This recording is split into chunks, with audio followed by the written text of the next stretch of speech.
Okay, good evening, everyone, and welcome to the January 27th, 2025 Farmington School Board meeting.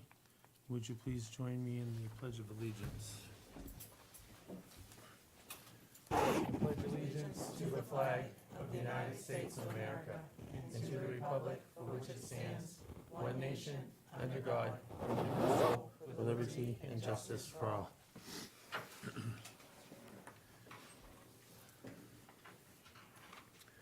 We're going to be opening up a public hearing to run in conjunction with tonight's meeting.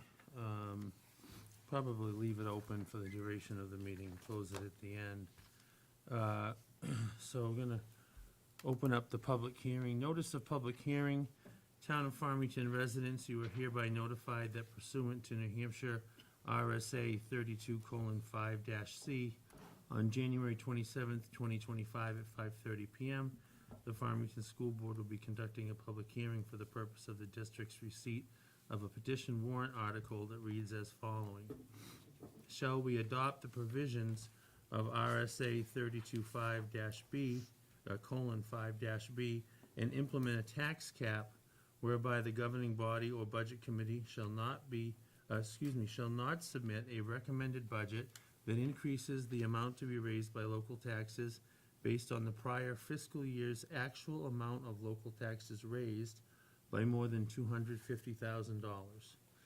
The public hearing will take place at Farmington High School in the library, 40 Thayer Drive, Farmington, New Hampshire.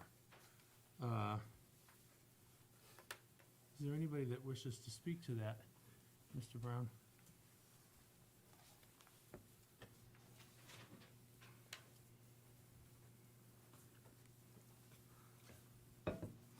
Mr. Chair, members of the board, and for the folks at home, my name is Tim Brown. I reside at Melody Lane in Farmington. Have so since 2002. The petition before you isn't my petition. It's a petition that was circulated by Farmington tax residents that approached me for help with concerns. Not knowing the process, I told them I would present it at the public hearing for the taxpayers at home. I asked the superintendent to pass out some data that was used at the budget committee this year that has some financial information on it so you can follow along as I'm talking numbers. We went back to the MS-25s that were filed from the year 2019 and 2020 to 24-25, which was this last tax rate setting. The analysis, and even surprising to me, shows that spending over this time period remained relatively consistent.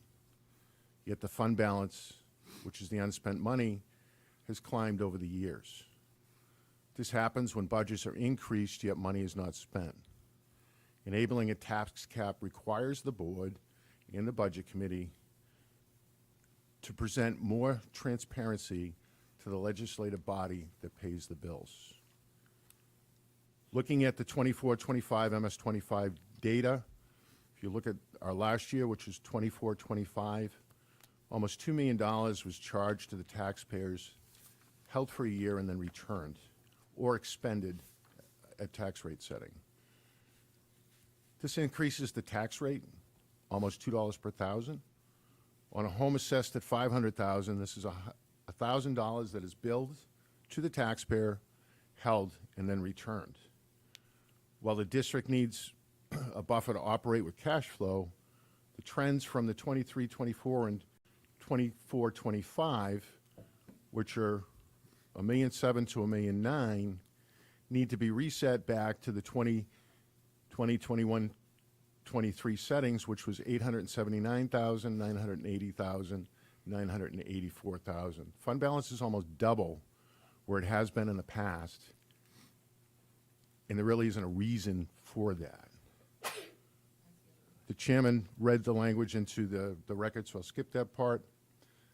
This tax cap that's allowed by law is the most lenient tax cap available under RSA 32.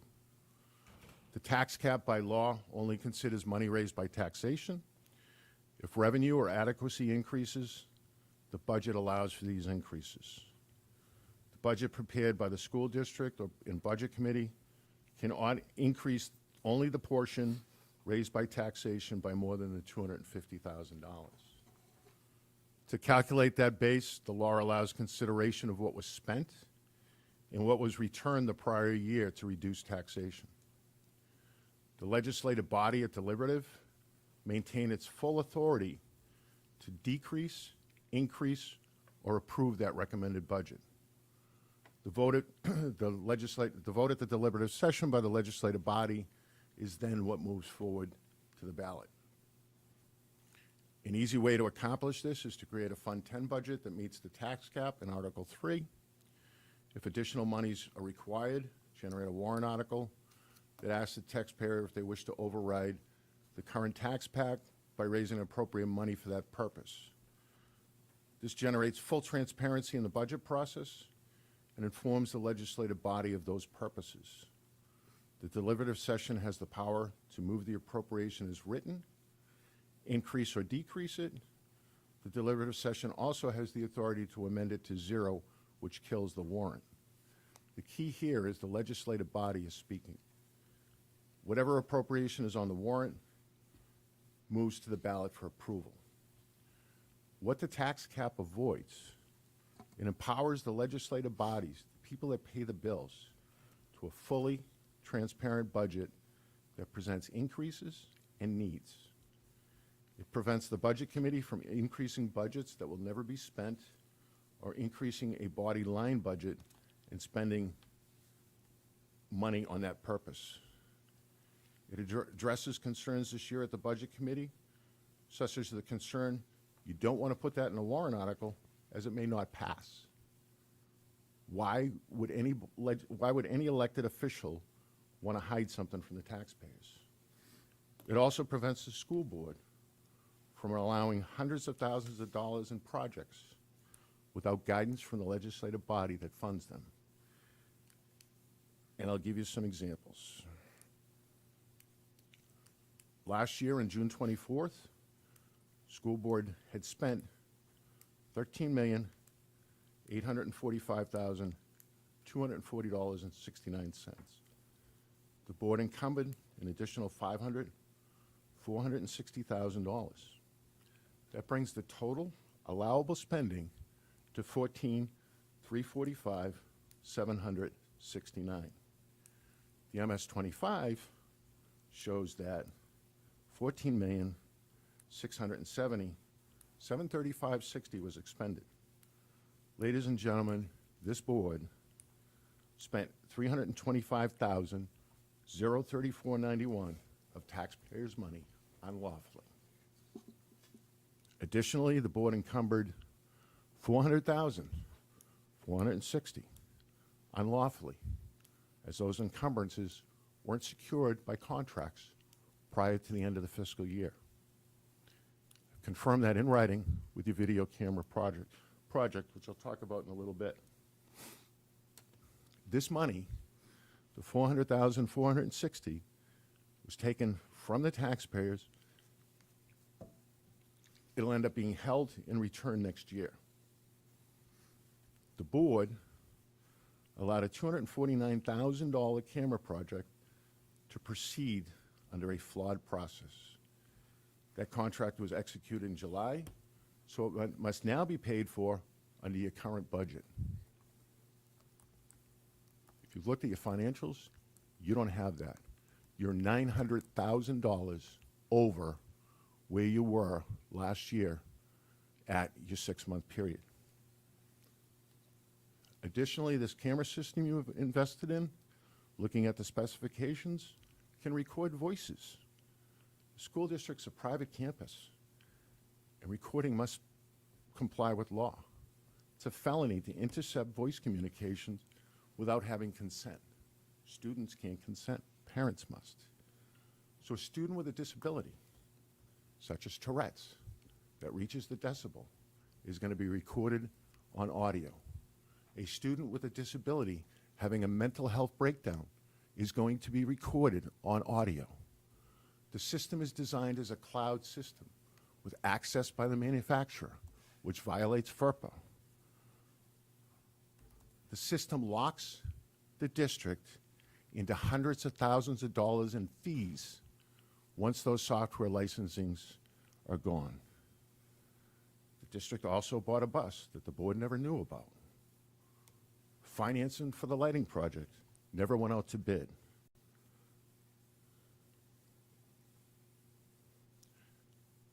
Contracts and proposals grossly violated federal law, some of these criminal statutes, that if the board doesn't fix, you guys are worse than the process.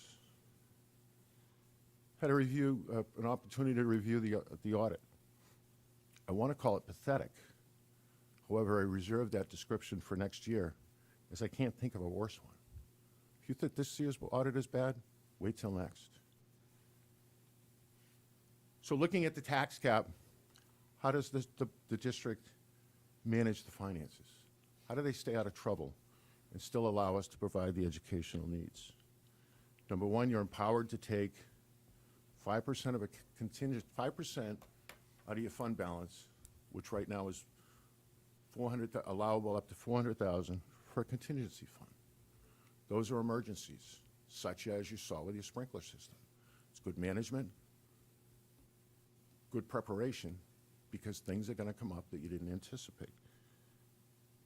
While this is going to decrease the fund balance available, this $400,000, if properly managed on the books, is going to roll from year to year to year. So if you voted at the next tax rate setting, that $400,000 would be in place.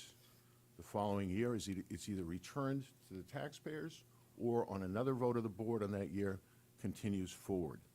That $400,000 adjusts based on what your tax liability is with the town.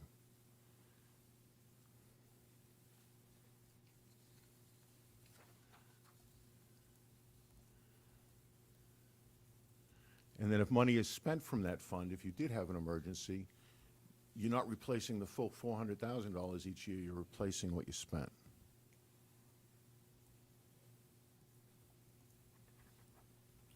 When budgeting under a tax cap, good technique is to look at your existing budget and see if there is money in there to avoid an increase.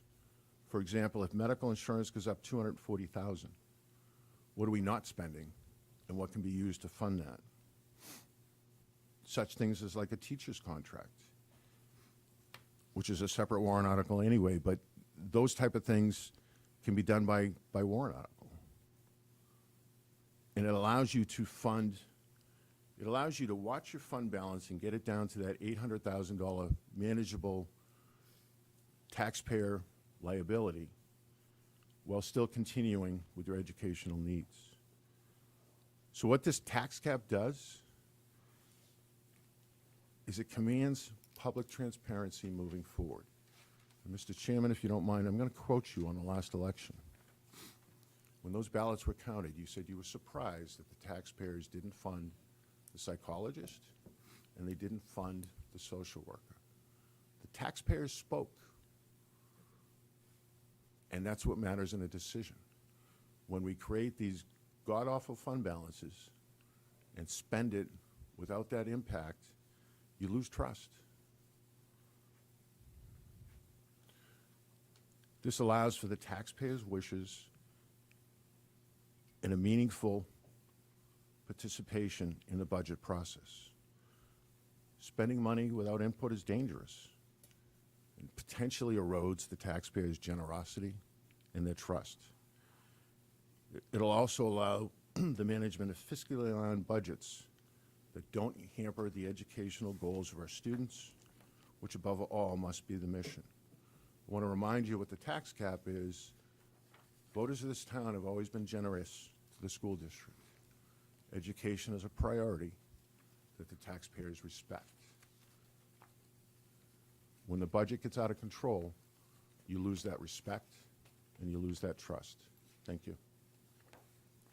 Mr. Brown, I want to get clarification on something.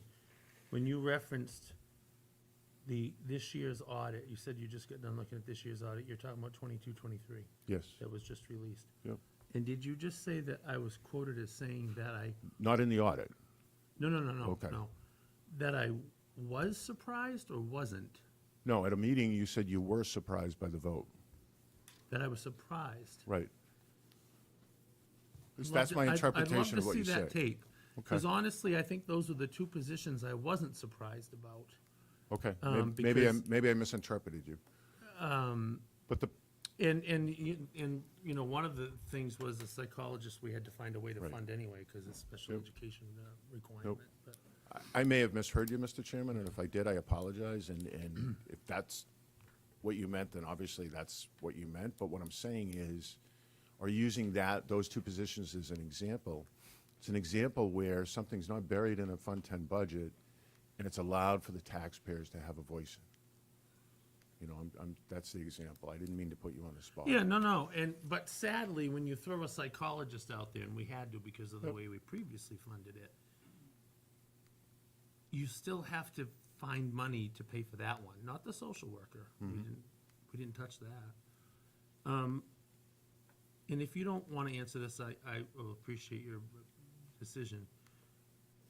As this petition floated, do you think this was a result of the Budget Committee's action to add money to the budget, the 425?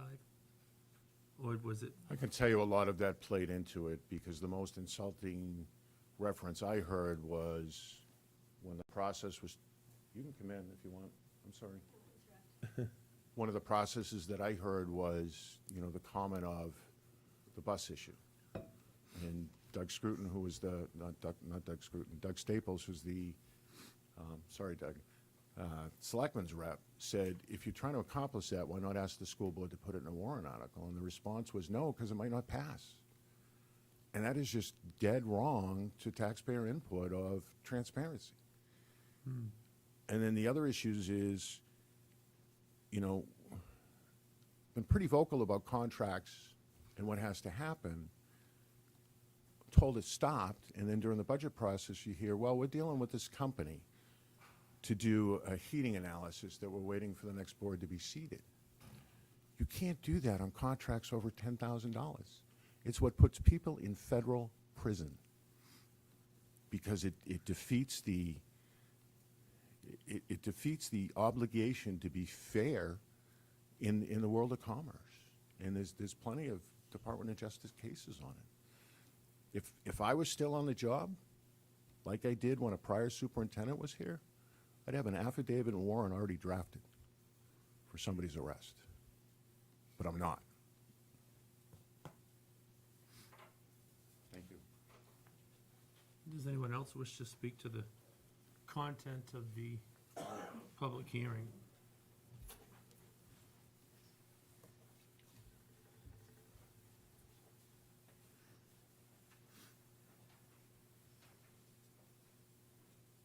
My name is Bob Morgan. I'm a new resident of Farmington. I've only been here 42 years. And having been on the Budget Committee for 3 years, I am against the Budget Committee raising any departments above what is requested. As far as I'm concerned, the school committee has done a marvelous job on maintaining the amount of money that is needed. The only issue that I'd have is the wording that you use at the end of each warrant article request. That wording is not to be raised through taxation. I think that's ambiguous and close to being deceitful. It should be more clear to the people. That's all I want it to be, is more clear to the people where this money is coming from. It's obvious where you want it to go. It's a warrant article. But it should be very clear to the people that they know that the money that you are requesting, where it's coming from. And that's the only thing, the issue that I have with the whole process. And I understand you probably cannot change it this year, but I am going to speak at the town meeting and at least inform the people. I'm not going to advise them to vote yes or no. And it's quite frankly nobody's business. You vote your conscience. But it should be clear to the people where the money is coming from. That's the only thing I have to add to this. Thank you. Thank you.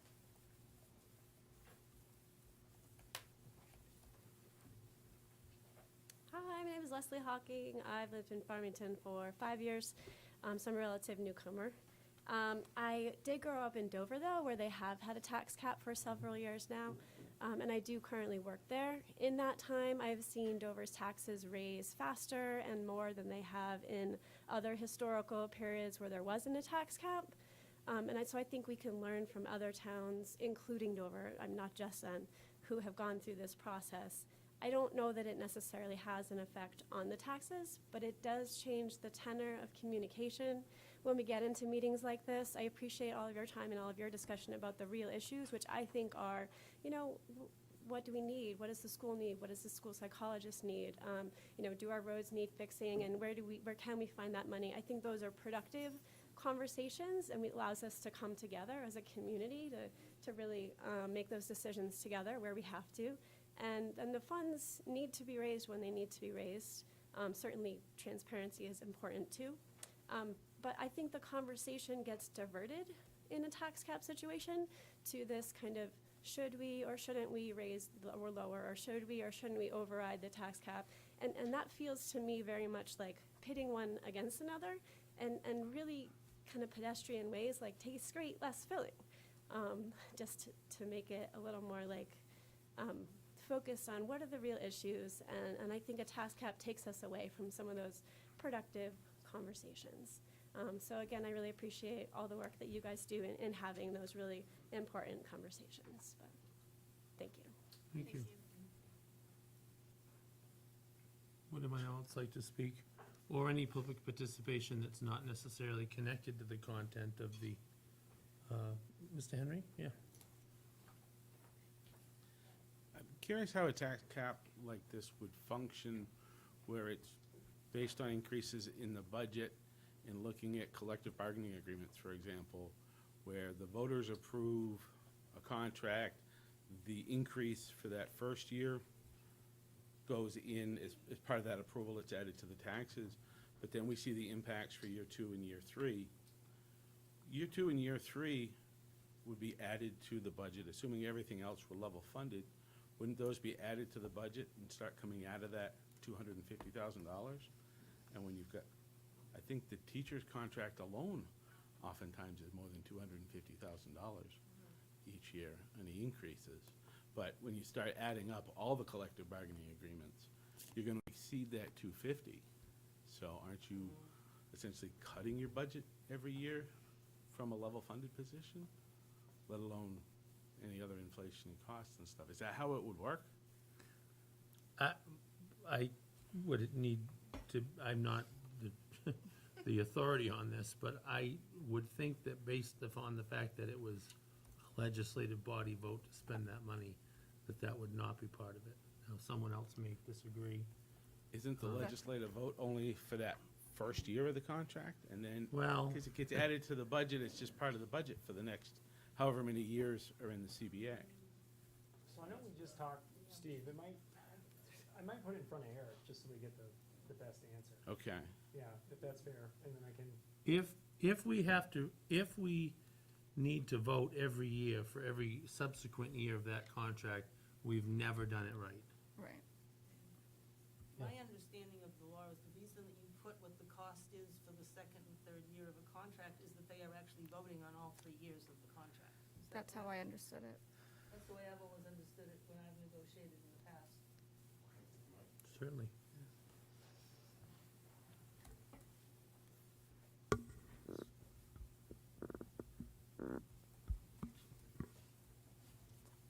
So yes, the way the collective bargaining system is set up, you're approving a multi-year contract, which is required by statute. What you're looking at in your budget process is year 1 of that contract. That's going to increase your budget.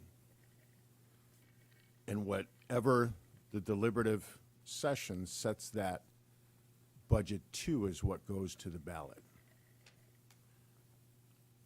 So, in essence, year 1, let's say you have a $15 million budget. Your return, you're only spent out of that 15 million, 14 million. So you've got $1 million in the bank, plus you got 250,000 increase to do that. There's plenty of money in there to spend for collective bargaining agreements. plus anything within the budget under law, the deliberative session still maintains their power. And if you have a Fund 10 budget that you submit as a board and budget committee at 15 million, deliberative still has their powers to say, no, we want 16 million. And that's what moves to the ballot. So you're not limiting the election to that number. You're setting the ballot at your deliberative session, just like we do today. But what you're triggering in the process is making a more transparent process where the voters know what they're voting on. Right now, you've got a 36-page Fund 10 proposed budget at the deliberative that most taxpayers are going to see in 10 minutes. I can't go through the budget in 10 minutes, and I've been doing it for 8 years. So by limiting that increase to force an explanation of what we're investing in is only going to promote transparency. It's not going to tie the hands of the school district. And in comparing with Dover, again, Dover does have a tax cap. It's a city, it's different law, and it's a different format. But when you take that vote on year one of a contract, like we will this year Yep. with the custodial, you are also allocating a certain amount of money specified in the warrant for the next two budget cycles. You're not raising, you're approving the multi-year contract, but each year is raised and appropriated at that specific deliberative session. Right. So you're noticing the taxpayers, this is a 3-year teacher's contract on year one. The first year, there may be a $200,000 increase. That goes into the Fund 10 for year one. The cost of the contract for year two goes in the next budget. Cost of in Fund 10 for the third year goes in. If that answers your question, I hope. But it does not impact, so the tax cap doesn't impact it? It is. Because they already voted on it. Well, it is, but every year, so year one, let's use a number of 200,000. You're going into deliberative, your budget's 15 million. You've got a warrant article for a $200,000 contract. Year two of that, your budget is increasing from your prior year budget goes up. So year two, you're starting out at a $15,200,000 budget versus a $15 million budget at year one. So then the 250,000 in year two gets added on to that number. And when you look at the 250,000, I kind of want to keep in the back of your head of what you spent. So this last fiscal year that we closed, we spent $14,600,000 and some change. We budgeted like $16,300,000. It's almost $2 million left over. So I really don't think this is going to impact our educational spending. I think it's going to impact our transparency and give people a true picture of what we're investing in. Well, we're currently operating under the budget where we did exactly that. You were at the meeting last year to suggest that approach to budget. We did that coming out of COVID. I mean, this year that we're operating under, which was Mac's first budget he was preparing, the suggestion was, look at what you spent and start there. This is the first, so this is the year that we should see, we shouldn't see a lot left over if we did it right. When you came in and we did that workshop. Right, but I disagree with you, Joel, because when you look at what we're spending and you look at what we're appropriating, you still have that wide gap. And yeah, last year I did say that. When the budget went through the process, it didn't go through the way I spoke. This year, this very year, I think the school board did the right thing in dropping the budget. But you still have $1.2 million in fund balance sitting there, available, if your spending is managed the way that it's supposed to. But I don't think this board has a clue of where you sit. I went through your financials today, doing a comparison this year to last year. At your 6-month point, you're $900,000 more than we spent last year. Add to that a bus, a potential camera project. You're gonna be broke. Well, we're If- actually discussing that under financials tonight. So, thank you. Yes. And I just want to make a point too for all of the folks at home. So when Mr. Brown was referencing the 2021, 21, 22, 22, 23 school year and the fund equity of the 879, 980, 984, and then how last year's budget and this current year's proposed budget is $1,000,007, $1,000,009. We also need to take into effect a significant amount of funds and a significant amount of funding that came from ESSER.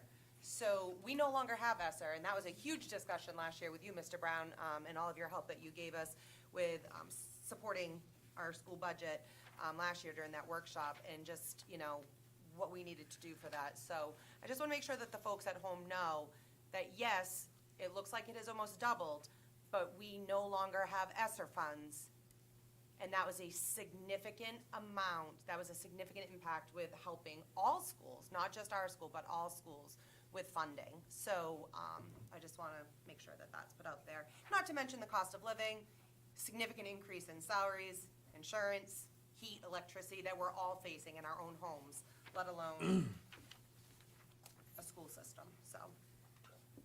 Mr. Brown? Mr. Chair, then could you tell me how much of that $1,007,000, $1,009,000 was dedicated to recurring expenses such as salaries, teachers, et cetera, that are impacted by this year's budget and next year's budget?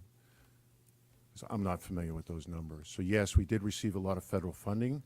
A lot of that federal funding was invested in fixed assets like computers, buses, those type of things. Didn't impact your fund balance. It provided stuff that was normally not provided for within the budget.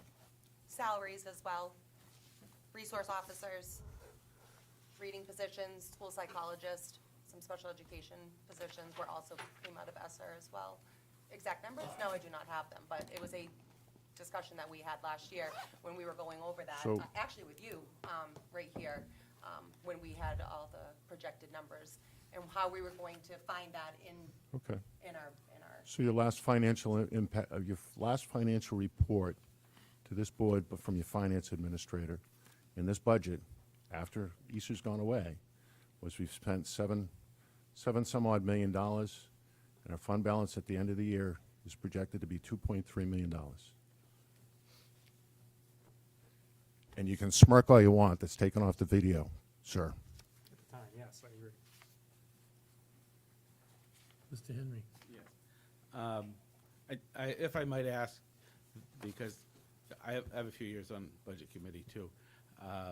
My understanding of the way the budget works, and as those CBAs are approved, the funds are raised for year one.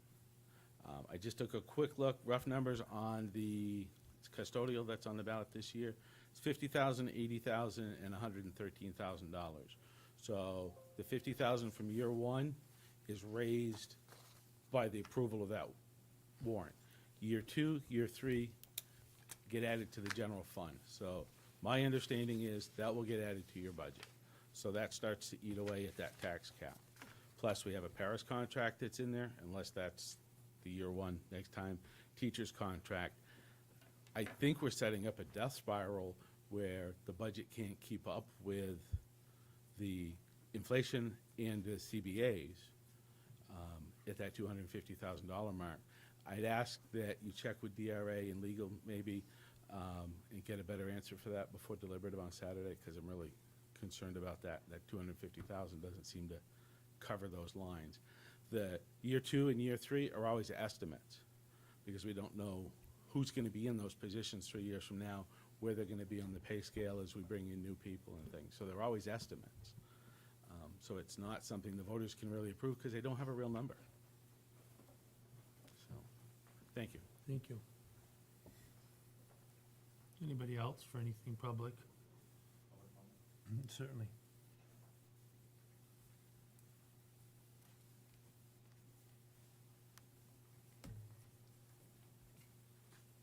Just want to ask the board before I leave for the night, is there any intention to have the deliberative session from Saturday publicly posted on the website tonight before midnight, which is the deadline. I would hope so. Thank you. Yep.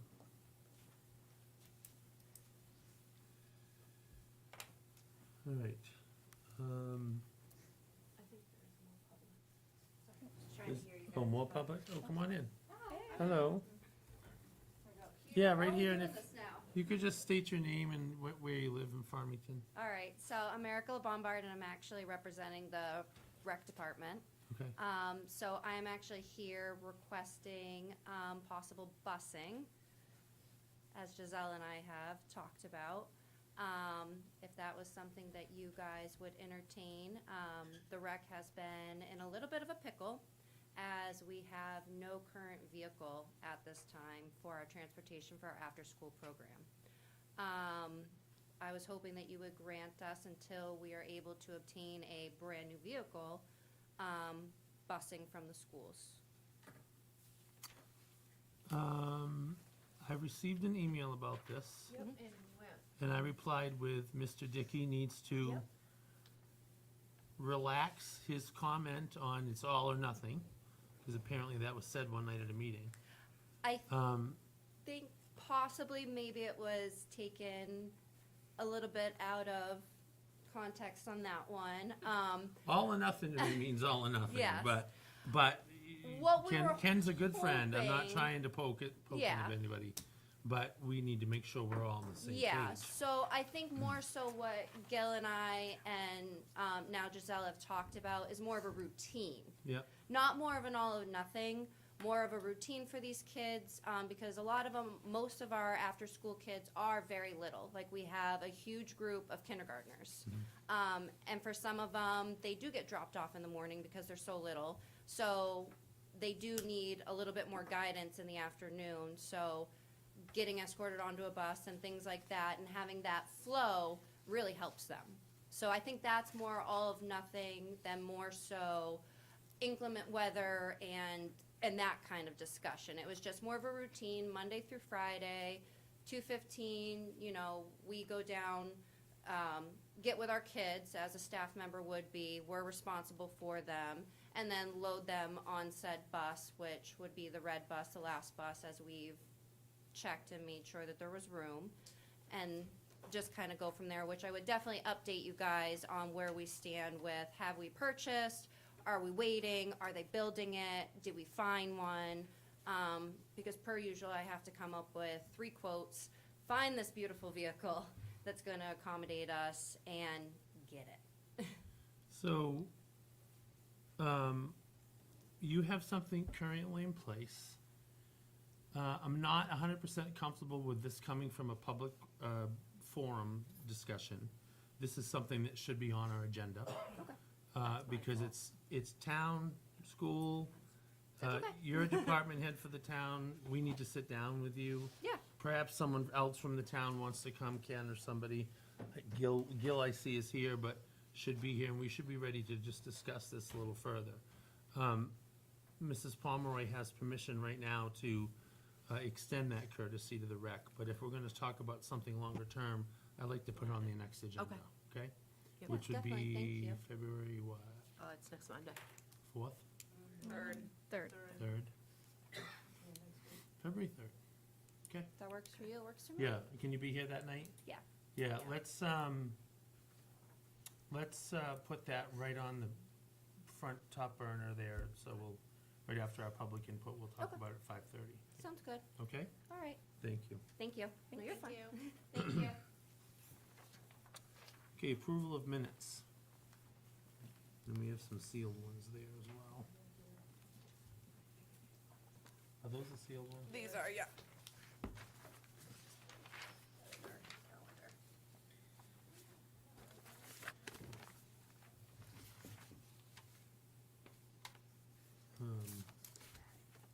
I'll make a motion to approve the minutes of November 18th, public session and non-public sessions 1, 2, and 3. I'll second. Motion by Mrs. Lozay, second by Mrs. Johnson. Discussion? All those in favor? Aye. And I I will make a motion to approve the minutes of November 25th, 2024, public session, as well as non-public session 2. Did we not have a session 1? Or is that a typo? It's a mistake. Okay, It should be session 1. session 1. Motion by Mrs. Lozay, I'll second. second by Mrs. Johnston. Discussion? All those in favor? Right. And I will make a motion to approve the minutes of December 2nd, 2024, public session, as well as non-public session 3. We're gonna do the sealed separate, I assume? Unless everybody, Has everyone's had a chance to look at the sealed? okay, We then probably do then I those. can, Yeah. I'll do, public session as well as non-public session 1, 2, and 3. I'll second it. Second by, motion by Mrs. Lozay, second by Mrs. Johnston. Any discussion? All those in favor? Aye. Okay. Reports. Farmington High School. We don't usually start with you. Change it up. I apologize, I'm not feeling well. So, first off, thank you guys for everything you do. It's not an easy job.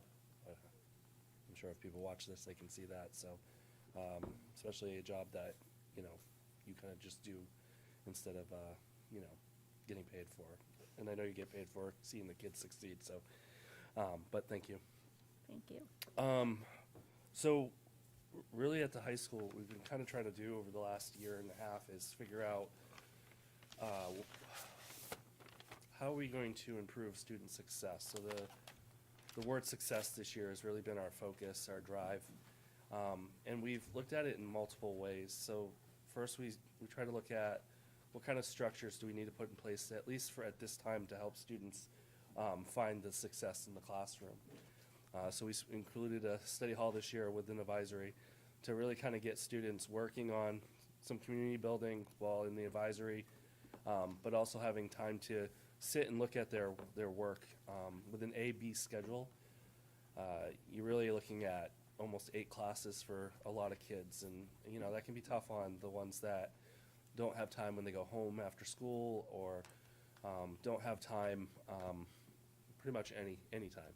So trying to build that in while we figure out what is the other aspects of success that we need to help students with. One thing that we also did was to look at our connections with students. Engaging students really starts with how we're connecting with them. So as a faculty, we put up every student in a digital form, and we pretty much went through and picked the students that we feel that we have a connection with. And we looked at those, the numbers, and what we're going to do with that data is really look at the students that maybe don't have as many connections as we thought, or the ones that are missing out on some connections, and really try to hit those students. At the same time, we asked students to tell us how they were connecting with us. And though the participation was a bit low, out of 216 this year, we're looking at about 40-something students, which is pretty decent for a survey. You know, you're looking at how our connections kind of coincide with what we believe to what they believe. And so where's the gap there, and how are we going to kind of amend some of those gaps? So climate and culture has been really important. You know, I wouldn't say that it's been something that as we've pushed forward has succeeded in wholeheartedly, but I think everyone's giving a real concerted effort as to trying different things to kind of figure those things out for students. Other ways of doing that is being creative with our fundraising. So the next couple of fundraisers that are coming up for us are kind of, you know, holiday oriented with Valentine's Day. So there's a dance. It's a little earlier than the Valentine's Day, but certain people couldn't show, so we've moved it. And we also are looking at freshmen kind of starting to raise their own money through candy sales of some sort. So I thought it was candy grams, but I think they're doing something special during certain times of the day to kind of get those Valentine's things out. Speaking of the freshmen, they are also, Mr. Adams has taken them on this year as their advisor, and he's come up with a community project he thinks that can incorporate all the freshmen, or most of them at least, to get their community service hours by fixing your Tiger Trail or repainting some of the trail markers. So he's looking into that. We're looking at as maybe an upkeep every year as they go through. So he's kind of asked you if you know anyone that has like suggestions, or if you have suggestions, or if there's anything like paints or something that you think needs to go there, that they're looking for ideas on how to make that best suited for everyone as they fix it up. Other things that are going on in the school, we're looking at scheduling. So we're pretty good on timeline. The POS should have been before you. I would just say that with that, there was one class that was added really late. I didn't pull it over. I was making sure that it was correct before I pulled it over. It's a graphic design class. We're trying to get funding, trying to find the computers for it to make sure that we could do it, make sure that the computers we have can handle it and whatnot. So we're looking into that, and we're just making sure that what we're asking for students for credits is what the state is asking for, because there's been some changes. I think it's for later, a couple years down the road, but we just want to make sure we're on track with that and that we don't miss anything as we kind of set that out there for students, that we're on top of it. So the POS is in front of you. Hopefully that looks pretty good, besides those couple things, and I can get you that shortly. February, we're looking at hopefully having the students starting to pick what classes they want. If the latest, early March, depending on how long it takes us to put the things in Power School, have those students, as they pick, those picks come back to us in about March, April. We start putting the schedules together and really have a semblance of a schedule for next year for the teachers by the end of the school year, so that we kind of know. We give them out to students, but because of not knowing what faculty are coming back or how levels of classes would be, we don't necessarily want to give them too prematurely, because things might change, and that's harder on a student to change than necessarily a teacher over the summer. So it's just easier if we give them out probably about mid-August, early August, when we have things a little more settled. There's schedules for this year. I probably should have started with that with schedules. There is a few freshmen that we are currently, there was a spot in the schedule for third block for some reason that didn't get filled. We are aware of it. We have a teacher who is going to step in and take a planning period and teach that third block. Through that, we are going to offer English class that these freshmen could take and or offer them VLAX. We were just swamped today, so we didn't get to it, but we will be asking them this week to see which one they want to do, and they can do either or, so they have a choice there. And there might be a couple other choices depending on what's available, but there's not necessarily a lot at that time of day. It's harder to shift things here with, you only have so much staff. So there's only so much offered during a block. And then I just put on there something about quarter grades. I have a gentleman, actually, Kevin, Mr. Mosier, has a mentor. He's coming in on Wednesday, and on Wednesday, we're going to talk about quarter grades. They don't have them at his school. I'm just picking his brain. My belief is that, if we're looking at trying to build kids up and seed learning as the year goes on, I think quarter grades kind of hampers when you stop it at a certain point and then start again with new grades. It should be a building experience, but we're going to kind of talk about that, and then I'll look into other schools to see what they're doing and have a better idea for you of what I've found. And then I think a good discussion can be had if you're for it or against it. And that's pretty much what we're doing at the high school. This finals are this week, or midterms. We went with an interesting schedule to try to give more time for students to study with less classes, and more study time and more ability to be pulled by teachers that, if they're failing or not failing, but need some makeup work to kind of get caught up. So we went with a lighter schedule for them during the day. I think that's it. Questions? I just have a comment. I like the initiative of the connection survey. I think it sounds fantastic. So hopefully you can give us an update as the year goes on and how it's going. Yeah, we want to look at, so it was brought up by one of the staff to kind of look at the data of absenteeism, grades, and kind of try to put it all together and see if those students, is there a correlation there? We know it's not the only cause, but maybe that gives us a better understanding of who that student is. So we're looking at that, using their PLC time to kind of dig a little deeper into that as we go in the next few weeks. So hopefully I'll have more stuff for you in a month or two. Awesome. I'm really excited about that too. We did that when I worked in Middleton with every student, every staff, obviously much smaller, one classroom per grade level, K through 6.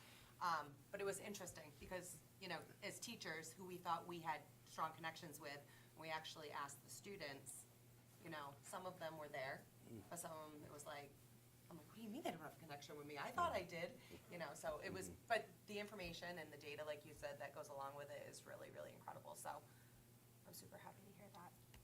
Yeah, as I racked my brain trying to figure out who I have connections with, I didn't know if they were positive connections or not, being my position, so I played it safe and put who I think I have positive connections with, Yeah. but I might have a lot more than I realize. It's Yeah, just, you know, exactly. as teachers, who are we really talking to, and how are we getting across to them? Yeah.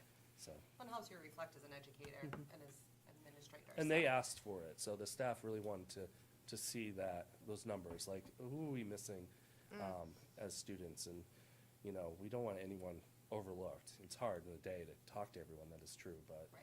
you know, eventually in a week, someone should be talking to the Yeah. student, other than just academically. So it's really just making sure that no student goes left unobserved, so. Yeah, I think the important follow-through on something like that is, once you discover that they may not be connecting to anybody, is now what do we do to connect? We did that with little dots years ago when Yep. I was principal, and I didn't still wanna remember the kids that didn't have dots next to their names, and so, okay, what can we do?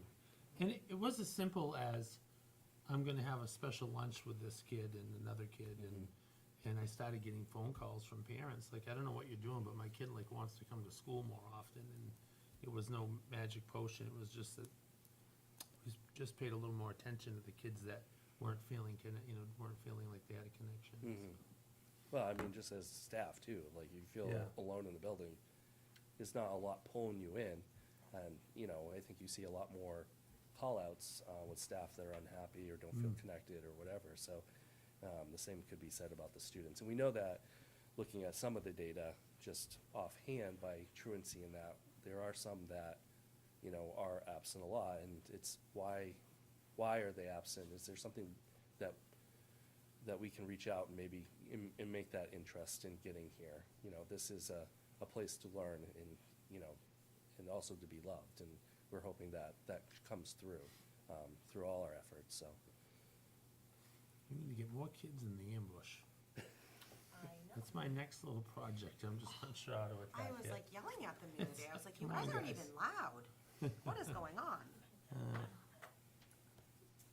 Back in the start day, hand- you know, when I'm gonna our start shirts handing were out- painted, the guys' stomachs were painted. I don't even Yeah. know if that would be allowed now. Probably not, but Extra drums po- and cowbells. Extra I'm like, points "Come for on." showing up for the ambush. Thank you again. Thank you. Henry Wilson. How are you? You got tagged in to do the report. I did get tagged in. Yeah. So again, I'll reiterate the thank yous and the appreciation for all that you do for our students, our staff, for the community. We know that sometimes it's thankless work, so we just want to make sure that you understand how much we appreciate you and the work that you're doing for us and for our kids.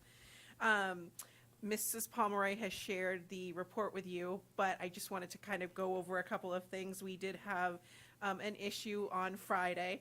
I left early that day, and Mrs. Pomeroy called me to say, well, guess what happened? But all of the feedback that I received from our evacuation because of the issue with the heating system, all of the feedback that I got was how professional our staff was, how well our students were taken care of, how everyone in the building, including our SAU staff, Larry and his staff, everyone stepped up to make sure that our kids got what they needed and they were safe and everybody was safe and secure. And it went very, very smoothly. It was a very fluid. It was a very fluid incident, so we're just really proud of having that take place the way that it did. So, also, we would like to publicly congratulate Kira Colvin for winning the Scripps Spelling Bee, and like to thank Janet Barron, who is our teacher in the building. She's our math interventionist, and she coordinated all of the efforts for us. We just want to thank her for doing that. And again, celebrate Kira for her hard work. She's one of our 6th graders. The ski club is continuing to take place. They went on a very cold week the first week. They didn't go last week, but they'll be back and they'll make up that time. But it's very well attended, the kids are having a lot of fun with it. It brings a lot of positivity to the building. Some students are also participating in a play, and will be participating in a play. So we have that going as well as our gaming clubs that are continuing to go on. So there's a lot of things for kids to get involved in. And when they leave the building at the end of the night, the smiles and the relationships that are being built between the staff and the students it's profound. It really is. We did a delayed opening on Friday. We did a school-wide writing sample, and you have a little snippet of what that data looks like. And on Wednesday, we're going to dig into that with our staff to see what it is that we need to do to kind of boost some of the strategies and the skills in the argumentative writing area of argumentative writing. So that's always fun. Our teachers do really, really well with looking at data and talking about it and like thinking about, okay, what can we do next for kids? How can we work together? And it's not just the ELA teacher's responsibility. You know, everyone on the team really comes together to do that work. So that's really been very good to see and very nice to be a part of. And then just one last thing. I did want to publicly thank, I can't think of her last name now, so I apologize, Miss Debbie. Miss Debbie reached out to us after Miss Anderson passed away. She's a retired social worker, and she has a certified therapy dog.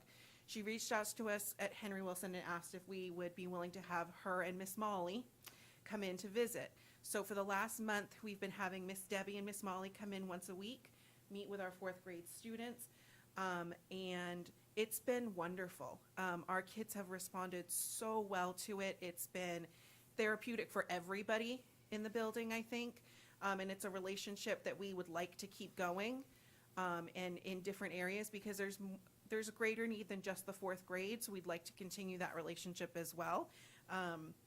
And so we'll share more. We'll share some pictures. They're darling. Miss Molly comes in with a different dress every day, but we're going to make sure she has the appropriate gear moving forward. That's in the works. She needs her Farmington swag. And so they've been wonderful. But Miss Debbie's, like I said, a retired social worker, and she's been great as well. Very much a part of the process in figuring out what she can do to best support the students as we kind of move forward. Any questions? I will just say this in reference to the fluid situation. It was so nice, and don't take this the wrong way. I don't mind phone calls to bounce ideas around on how to handle certain situations that come up. But it was so nice to get a phone call that said, okay, we had an incident, this is what happened, and this is how we dealt with it, and everything's fine. It just felt good, because it's been a while since that approach was used. So that's leadership Yeah, to me. So I absolutely. appreciate everybody involved. Yeah, absolutely.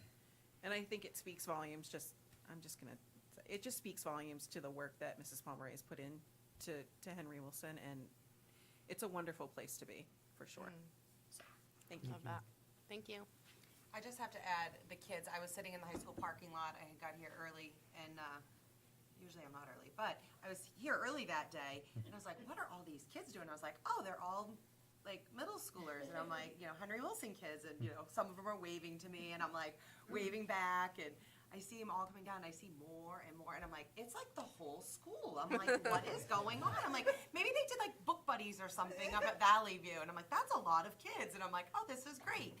But what I have to say about it is that I ended up getting the phone call after, the alert. But every single student was just like, they were happy, they weren't acting out of control. You had teachers in the front, you had teachers in the back, you had the kids in between, some of them. And when they're middle schoolers and teachers aren't around, sometimes they're doing, but they weren't. They were all just so well behaved. So I really want to just like kudos to the teachers and the community there, because it was really evident as I literally watched every single student and teacher walk by, so. And definitely a huge thank you to Jason and his staff as well. Yeah, for, Opening the doors. yes. Thank you. Valley View. Oh, okay, I was gonna ask if it was easier for you to pull that up, but you look portable. Good evening. Everyone has said all the thank yous, and students wrote some hilarious, really cute cards, and I hope you have a chance because it's just the best.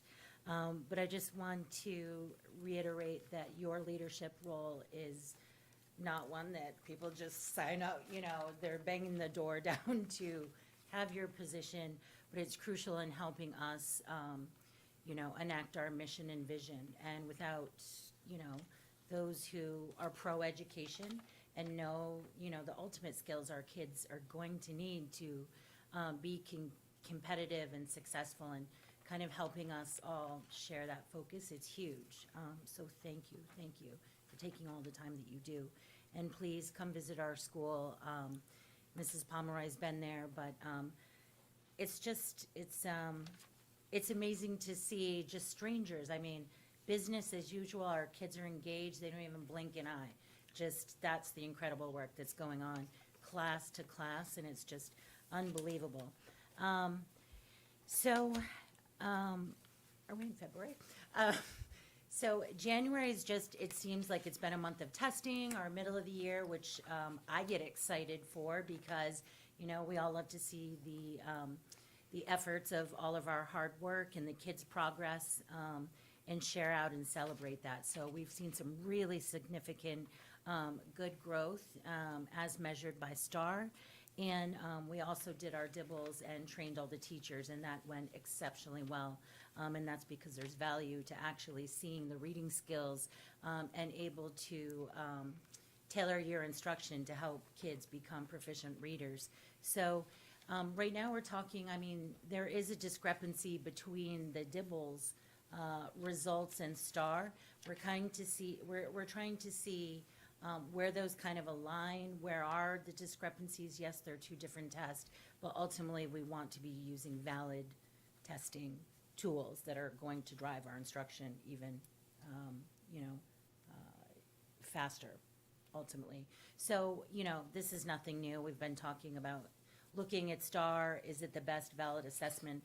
I have other friends who are administrators in other districts and what they're using. Do they like it? What don't they like about it? So I think it's definitely something that we should visit because we've used STAR for a long time, and I don't know that it's giving us the results that we want. But that's peeling off the layers.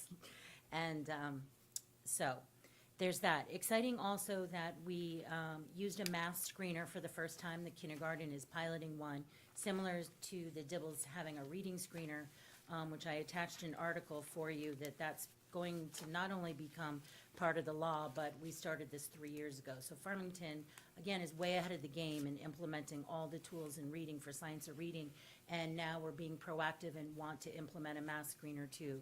Again, that's more diagnostic in nature, where the STAR is more assessing grade level standards knowledge. And then the math and reading is really looking at those skills that the child would still be struggling with. So they are piloting one. The number sense screener for kindergarten, the results came out exceptionally high. So of course, my first go-to is always to question the validity, the accuracy, but wow, it was all good stuff. Very proud of the kids and all the work that we're doing. So what just feels good is we are getting on the same page foundationally across the board. And always looking to improve, and that next step that we're going to take to make things even more streamlined and help us all be better at our jobs, you know, and that's my job, to make things easier for teachers to be there, do their best job at the end of the day. So apart from testing, we have early release with some math coaching this week. We started the school store fundraiser, which is going on till February break. It can possibly go on longer. To date, we have raised $4,762, right? Teacher gift cards and the rest of the funds from this money, and it's itemized by grade level. And the kids are excited about it because they earn these prizes, of course. So with those money, they're gonna go back into the student account funds to bring in like outside presenters, things to benefit the students, student activities, and all those things, and then gift cards to help the kids supplement curriculum and student equipment for classrooms. So thank you to our community. Our parents are so supportive at Valley View. I mean, just amazing. And so February is going to be very busy but exciting. So looking forward, I'm going to be doing my second parent coffee chat, February 13th, Thursday. Last time I did it in the morning, and next month I'll be doing it in the evening. I do have some parents joining me who want to kind of just start a conversation about raising the bar in education in Farmington, bringing the community to be pro-education. You know, what are our kids going to need looking towards the future? So I have some great informed parents who want to be part of that and help out with that. But that is open to all Valley View, you know, families, extended family. I had grandparents show up last time, which is fine. You know, anyone that supports our kids to come be informed and open up, you know, the conversations to things that I've never thought about but can help us. We next month have the writer in residence, Marty Kelly, famous author. He'll be spending 4 days at our school all day with each grade doing some workshops about writing and illustrating and walking the kids through the process. We have Megan Moneypenny coming back, also local New Hampshire author, really wanting to do some writing workshops with our kids. And I think that's what we have right now. And then a lot more in March, so. Yes. I love that emphasis with the writing. Like the writing piece, like having them come in, you know, because there's so much emphasis around, like when we talk about ELA, like reading and math, but writing, as you know, like we tend to, yes, it's taught, yeah, right, but it's difficult. So I think if kids can see like that there's a fun way about it and to go about it, and then it just helps strengthen their skills, especially going into middle school. Yeah. That's awesome. Yay. Yeah, 100%. Seeing that this is his vocation, that he's writing, Yeah. and that it's not just something you learn in school, Yeah, and he enjoys what he does. right. Yeah, I love that. Me too. Any questions or comments? I do. Can we talk about the fundraiser a little Yes. bit more? So if I was to log into that portal or that website on that fundraiser and put $50 on for my student's classroom, how much is that classroom receiving? We are getting 50% of the proceeds. So, And so so they get the $25, does that teacher need to use that $25 at a particular vendor that this fundraiser has designed, or they can go to Walmart in Rochester and spend the $25? so the monies can be either cash, which will be the check that's going to student activities, or can be gift cards. And those are the ones that will go back to teachers. And so how we have it itemized by grade level will be looking towards those families who will go towards kindergarten, towards first grade. And that's further itemized by the exact money for just the gift cards. Okay. Does that answer your question? Yeah, that's helpful. The specifics of the stores, I'll have to get back to you Okay. where they can spend it, but I think they're all teacher-related things, yes. Okay. And my last question, can you just explain the request to submit email addresses? Like, I don't understand that part of the fundraiser.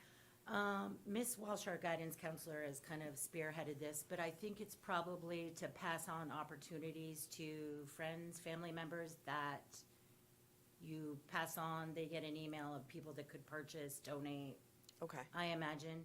Again, we get 50% of the proceeds, and it's school store that's been around and a vetted program and I put out to families how to go look at the company, and it's voluntary, of course, so, Okay, that's helpful, thank you. yes, Anything else? Thank you. thank you. SRO report. Earlier this month, I forwarded you the SRO report. This is actually the December report. Hello. Hello. So first off, thank you guys for everything that you do. It is not easy to sit in those seats. So for the month of December, we were able to do a holiday SRO raffle. We actually had participants from each of the schools, which usually the high schoolers kind of hold out, but we actually finally got participation from all 3 schools, which was fantastic. So we plan on doing a few more throughout the year. We just got to get ideas together and make sure that we can get our beautiful flyers that go around together and ready. Do you guys have any questions for us about Where'd you get those sweaters made of? that was courtesy of Chief and our office manager put those beautiful sweaters together for But us. they're not ugly sweaters. You can't call them ugly. Yeah, I said beautiful. Okay. They, Right. I put in a request for 4 ugly sweaters so that we could participate in the ugly sweater events throughout the schools, and those were the ones that we were presented with. So I get a kick out those of were the those ones when I that were saw those. provided to us. Any questions or comments on anything? I will say this, and I have to also pass this along to Chief. Since we're talking about December, the police presence on and off throughout the week at the bash, at the Christmas tournament, was wonderful as always. It's just, and not just you two, right? Just people from the department, just popping in and out and just being a presence. And it was helpful because somebody, actually sprained something. Was it you that was down? Were you down at the? Yeah, at Yeah. Henry Wilson for that. Yeah. Yeah.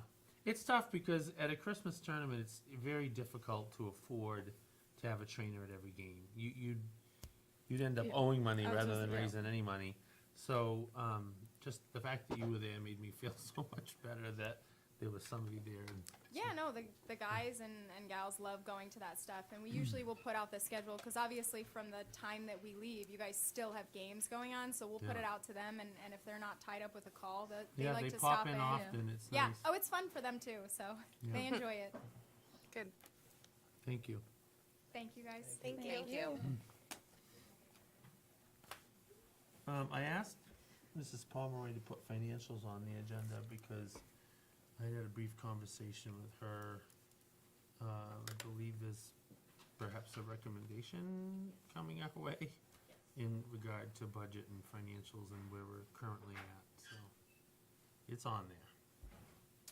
Okay, so just a little bit of background. The Fund 10 report that I give out has our approved Fund 10 budget, the $16,313,288. It also has the $700,000 for trust funds on it, which brings the total for that report to $17,013,288. We were originally playing with a 2.3 number. That was always going to have to be less, the $700,000 in trust funds, because this report adds them together. So if you take that and then our monthly expenses for December, about 1.1 million, we're looking more of an estimated end-of-year balance of $1,322,099.39.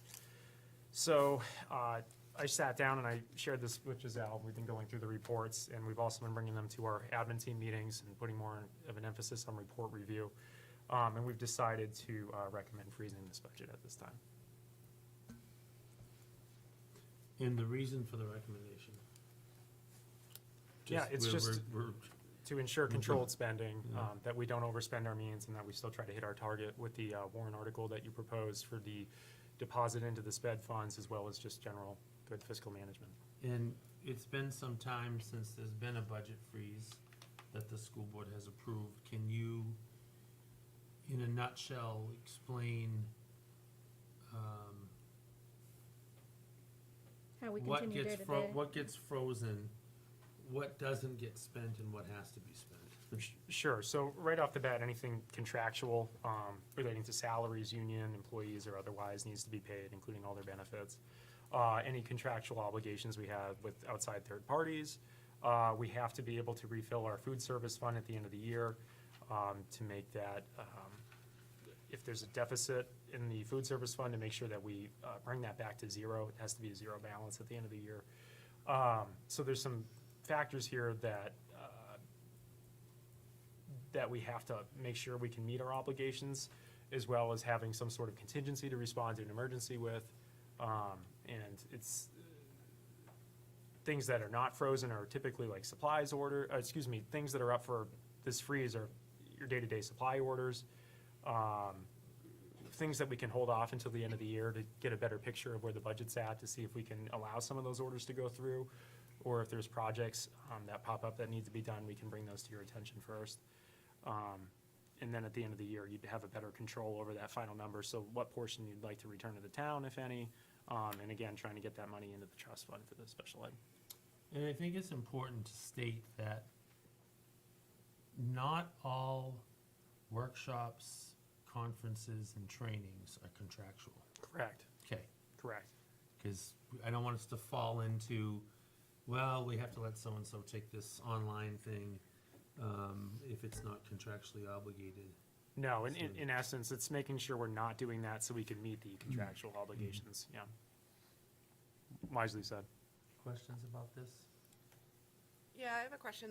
So the only thing I heard you say that was frozen was what Joel just brought up, workshops and training, and then supplies. Supplies, yeah, there's some uncontrollable costs here, associated with special ed.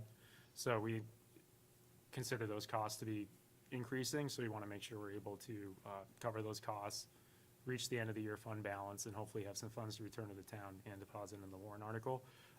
Conferences is definitely something that, you know, can be controlled, supplies, equipment purchases that can be put off for the time being, until we get to the end of the year. You know, maybe, again, we can circle back with the board and allow some of these things to go through if they start to build up. But right now, where there's still 4 full months left until the end of the fiscal year, we felt it would be more pertinent to freeze the budget and take that control back. And it kind of puts everyone in this saving mode, if you will, of, you know, how can I operate as necessary, not with what I want to do. And instilling that mindset can do a lot of work towards achieving those goals too. And then, should we vote on this tonight, we'd have to obviously communicate this to staff. Yes. And I would suspect that there are many staff that haven't not experienced that here. If they've been here for a while, they have. Yeah, it's But been but it's been a while. yeah. It looks like the last one was 2020. It was during COVID, yeah. It was but wasn't it that was, called a soft freeze, and it right? was, yeah. It was, yeah. Because that was when federal funds were coming in. Yeah. We weren't sure. Yada yada. We didn't have kids in buildings, you know. Any questions? I'll entertain a motion. I'll make a motion to freeze the budget per Mac and Giselle's recommendation. Second? Motion by Mrs. Lozay, second by Mrs. Parker. Further discussion? All those in favor? Aye. Aye. Okay. New business. Do we have policy? So you do have one. It is, from Lori. It is the ADA policy that, we would have to have on the website. We have, run it by Eric as well, and I don't know if you want to just use this one as a draft, and then the policy committee kind of read it, talk about it. If you have any questions, I can forward to Lori on that.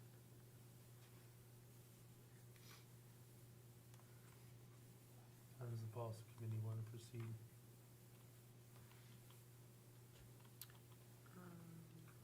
I just wanted to see, it's the one that was currently on there, correct? There had to be That's- some updates. Is the yellow the updates? Do you know? I don't know, I'm sorry. I think it is. That's the way I understood. These areas that are highlighted orange. Right. Yeah. This is It's just replacing changed one to, that like, we already district or had. School, Right. right, so updating the one that we currently have. This has already gone to legal, you said? Yes. Right, and it changed to like the 5 business days. Probably I mean- no issue with prolonging it then. Right, if it's gone through Yeah. legal, I don't see why we'd wait. Yeah, I'll entertain a motion. I'll make a motion to approve,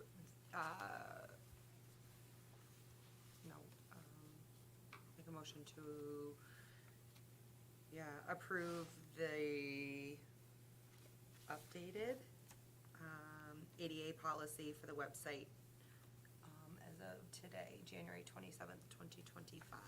Motion by Mrs. Doyle, second by Mrs. Johnston. Further discussion? All those in favor? Aye.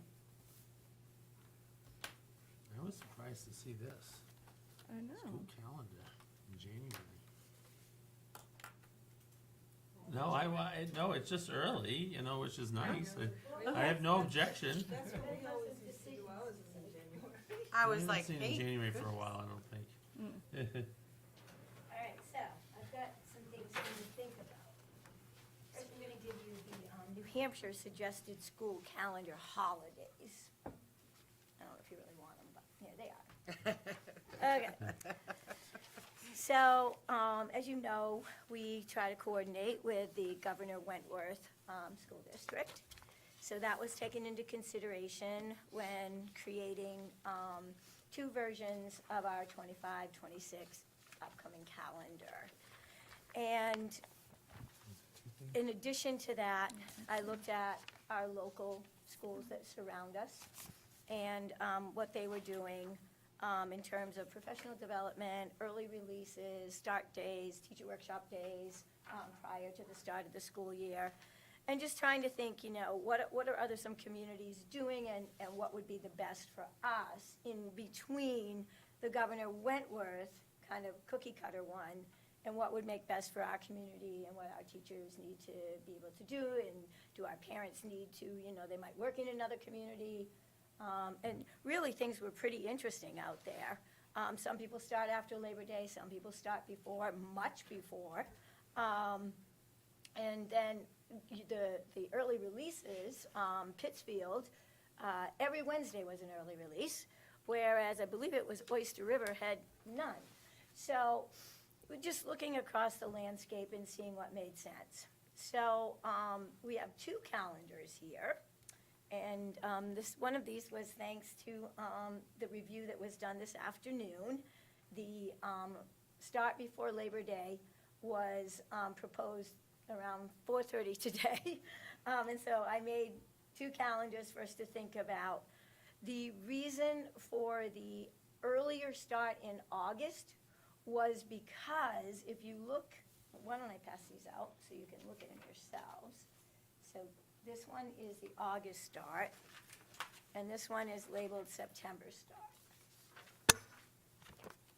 Did Governor Wentworth already, they've. Yep, theirs is all Theirs approved. is finalized. We have in our folder. And they always Oh, you start, already have one in your folder? Well, just one, yeah. Just have one. Okay.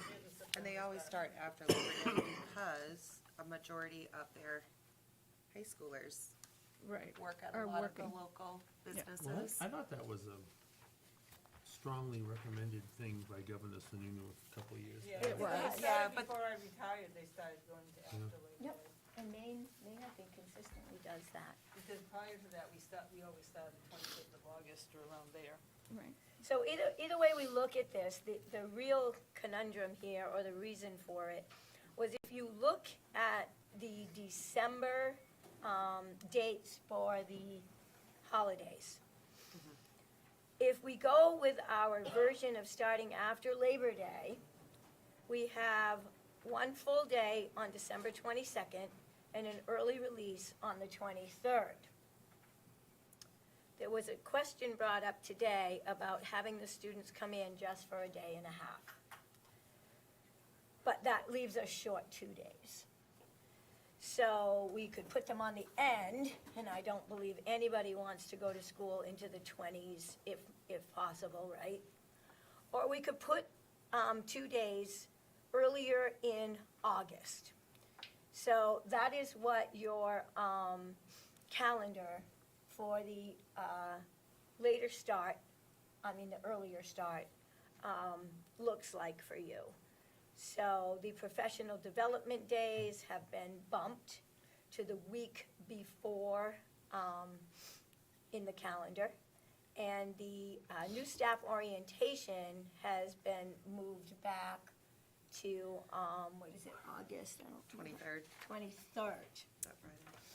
And so, in that situation, we get those extra 2 days prior to Christmas Eve day, and we start a little bit earlier. Or we can start after, on Labor Day, September 2nd, but we can go the day and a half. Have we ever done Juneteenth? So that was We could a, axe that, that would give us a day. okay, well, that was one of the state recommended holidays. Well, so was that- President's And Day. Governor Wentworth had that on their calendar too. Yeah. I mean, President's Day was that's- on there too, but we don't reflect that. right. No. Yeah, but, well, isn't it during one of our vacations? No, Yeah, is it? No, No, not this year? No. So that can easily come off. Do you want to go all the way to an early release on the 19th, and that would not include snow days? That would give us 1 day in there. Starting in September? Yeah, if we wanted to stay with the, Well, that makes sense having the last day of school on a Friday. right. That's fine. That gives us 1 day, so it doesn't solve the December day and a half Right, that's assuming crisis. it's not Sunday, That's right? what we were trying to solve. We need 2 days for that, that's all. I mean, Well, looking at it, sorry, Nicole. Like from a working parent perspective, Yes. like being off a full 2 weeks, if we went with the August start, they'd be at Christmas, they'd be off a full 2 weeks. I don't know if that, I would assume is a little tough to find childcare for, people that have young kids that can't stay home or, while the parents are working. Not that we're a babysitting service, that's not where I'm going, folks, No, but you know what I'm no, saying?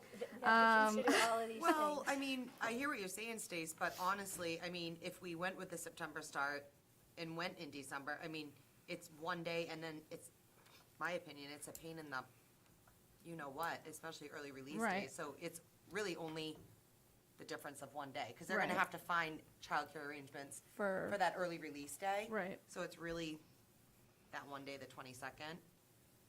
I hear what you're saying. yeah. But, What if we had the September start, well, people don't wanna just go for 1 day. I guess, if we did, like the August start, when we did that, people would always say, what's 2 days? Why do they go for 2 days? Well, you've gotta do the 2 days somewhere. That is true. but So. if we did the September start, I mean, that December 22nd date could become the June 18th day. We're in, And early then- release, June 18th in that one. And then, So right, that's but what already I'm in there. saying is if we go with the September start, which I think parents prefer a September start. then we need to make up, we're trying to figure out that, 2 days. the 2 days, the December 22nd and 23rd. So December 22nd now becomes June 18th, and the 23rd early release becomes now June 19th. Right. So it's a full week, the end of June. So we get plus Correct. 1 day there. Plus 1 day is all we get, though. How? Because we're already in session on the 18th. It was just an early release, so Oh. a day's a day. Right. And then the June 19th becomes the, And then The SDs are snow days. How many snow days do we usually get in a year? Don't added. That's- Because they changed it to hours, right? Is that what you get out of them? And are we still exceeding our hours compared to a lot of the other schools? Yeah, by hours, we're pretty much always gonna be ahead, because we're at 180 days. Right. What if you took out the May early release day? Doesn't matter, because it still counts as a day. Correct. Unless you wanna Right. go by hours. It would have to be a professional development day or a holiday that you take out. That's the only way you could do it. Could you take a professional development day and do it at the end of the school year? Yep. After the kids leave? And that gives the Yep. kids a day? I think It's that, nice to have them broken up. yeah, well, and I feel like there's not a lot of, There aren't. it's not a There's lot not. of absorption, I think, at that I was time gonna of the say year. that, So- so being an educator myself, I'm gonna tell you, the end of the school year, it's really, really difficult to obtain information and get really excited about, Anything, Well, getting your classroom. do you know what I cleaned mean? Whereas if it's like in February or March, or you have one in January, it's like, you come back with that information, you're excited and you can apply it. So at the end of June, after the kids are gone, yeah, you may be excited about the content, but then you're like sitting on it, there's not that like, so. See, I always had professional development days after the kids left at the end of the year.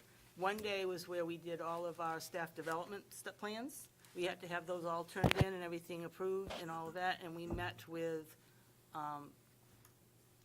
advisors, supervisors about plans for the next year. That's when we got our schedule for the next year, and we could work out any kinks in it. The principal and I always did the schedule, and so we would do that and get that out to the staff. We usually had 2 professional days after the kids left. And we got that was the most productive days of the year as far as professional development, because you could get all of those things done. Before. The kids are gone, they're not coming back. You don't have that, usually when you have professional development during the year, teachers are still working on, what am I going to do with my kids tomorrow? How am I going to get all this X, Y, and Z done before tomorrow when I have to do all this stuff for professional development? So I myself see professional development at the end of the year much more productive than during the middle of the year. So we have, Well, if it's for housekeeping, stuff like that, Sharon, I agree, but I think the 2 days that are in the calendar for October and March, professional development, aren't that housekeeping, clean up your classroom, check out, get your schedule kind of stuff? This is those professional development days, maybe I'm wrong, but October and March those are are like designed around, right. TLC, curriculum Exactly. planning, those types of things, any kind of workshop that we have mandated by the state to do, or Right. federal government, those get eaten up with real work. And, you know, one of them is before the Indigenous People or Columbus Day weekend, so that gives families a 4-day weekend. And then the one in March is also connected to voting. Well, the one on the 10th is also Teachers' Convention Day. I mean, if you look at, I think, I mean, how bad is it to go those 2 days in December? I think that's well, the trade. I do as well, and I think people prefer a September start after Labor Day and then by the time, I understand, like, people's kind of gripe with an August start of just going the 2 days. You're not, and then it's, you know, a long weekend, and then it's 4 days. So you're in school you're 3 weeks before you're a full week of school. And then, but if you start in September, yes, you would have those 2 days in December, you know, before Christmas, but you're already they're in the swing. It's not like you're just starting with 2 days, throw it at you, which is all housekeeping type stuff for Yep. kids, paperwork. And let's be that real, December, right before Christmas. Right. You have kids either really excited and are checked out, or you have kids that are extremely anxious Right, because they're going, because they're going home right, to things that aren't so Mary. pleasant. I think the 2 days in December make more sense, just because we're already in the swing. It's not out of they haven't been in school for 8 weeks, and here's 2 days, and then 4 Yep. days off, and 3 days, and 4 days. I don't know. I agree. So is Can that a we- motion for the September? Hold on, I start? just have a question. Can you, if we did this, if you did this September, oh, wait. I would. If we did the September start, like Stacy was saying, and maybe I'm wrong, what if we did the full day on that Monday, the 22nd, and if there was no school on the 23rd, you then move it to June 19th, so it's a full week in June? I'm I'd open ra- to that. yeah. I don't know. I'd rather save the potential for having a snow day. I'd rather get a day in with an early release in December. And I mean, I suppose it could theoretically snow that day too, but just to have that day in the bank. I do have one question though. Were we supposed to put this to the union first or you first? And We've always,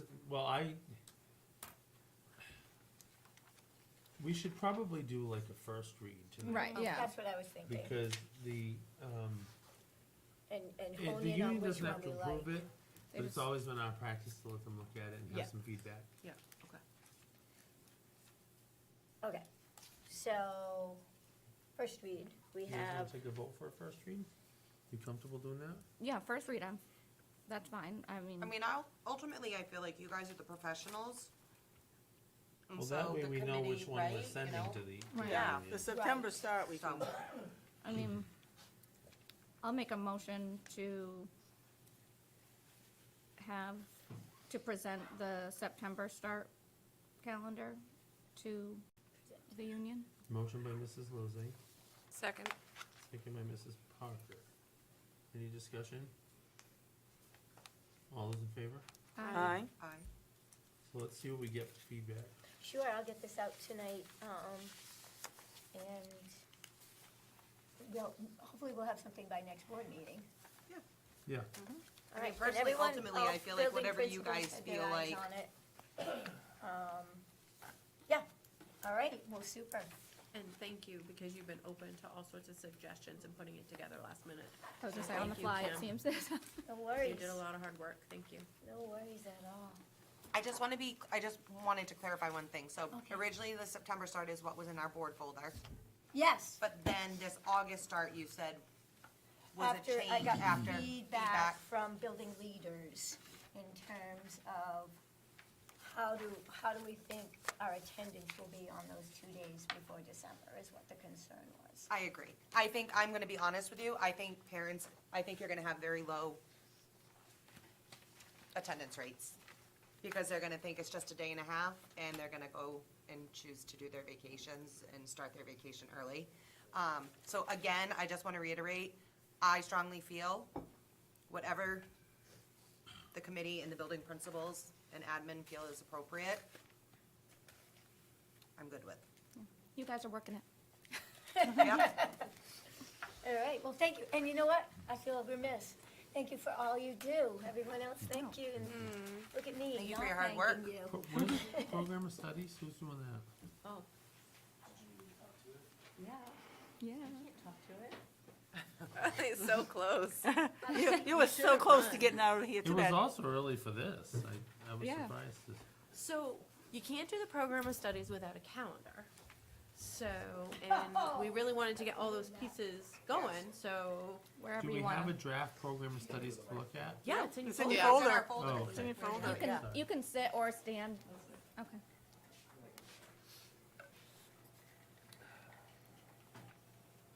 So the program of studies didn't really change much. What we're really looking at is the English department has a lot of options. So they've narrowed down some of the options that they offer every other year. So any kind of grayish, almost washed out selection, those are ones that aren't offered this year.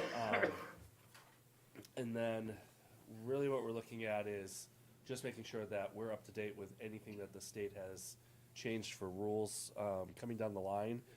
And this is where we're a little fuzzy. I believe it's the 26-27 year. I believe that's the year that you're going to see that the New Hampshire government piece and New Hampshire history has to be separated for credits. And you'll also see that there's a class, I believe, of logic and rhetoric. I believe that's what they called it. What's that? That needs to be added in. So these are pieces that we're looking at. I just wanted to make sure that with if we were to change anything, it was to say that right now we are teaching U.S. history and New Hampshire history within the class. We were just making sure that we didn't have to split it sooner. So we're just double checking that, making sure we're on the right path here. Yes. So I have some information I think you have to go to a microphone, sorry, for people at home. So I have some information on that, Good. that I went to a policy event today with the NHSAA, and those 306 rules, and exactly that came up. So I will, I'll share that with you, but I do have news on that. I think they'd like to know the news, probably. I don't know. Well, the news is that it's gone to a group of scholars, and they're going to be putting out a complete, easy-to-read bulletin on how we can read the new 306 rules. But basically, it's based on competencies. So you don't have to have 5 courses or 5 credits. You can lace the rhetoric and the different ones into other courses. So it's kind of funky how they set it up. Yeah, so it's just been confusing if they're supposed to be separated or not. Sounded like they wanted them separated. Maybe they're changing their mind on it. I'm not sure. But I didn't know if it would also be wise of us to put that of any policies that might change coming down from the New Hampshire Department of Ed, just put in there that these might change and might be updated as we go along.